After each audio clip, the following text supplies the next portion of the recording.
When I was younger, I always just felt like the West Coast was kind of this special, almost magical world.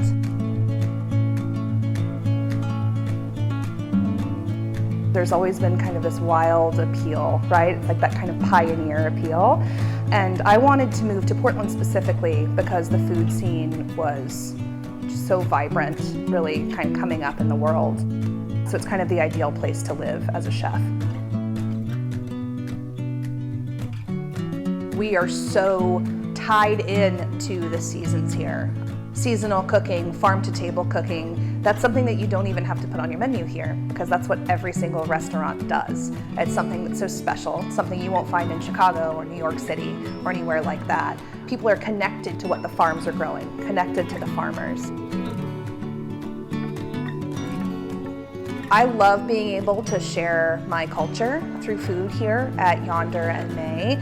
I find that a lot of people love Southern food or the idea of Southern food here in Oregon, but it's really nice to be able to show them kind of the intricacies of Southern food as a cuisine that is regionally specific and not just all one kind of monolith of mac and cheese and fried chicken.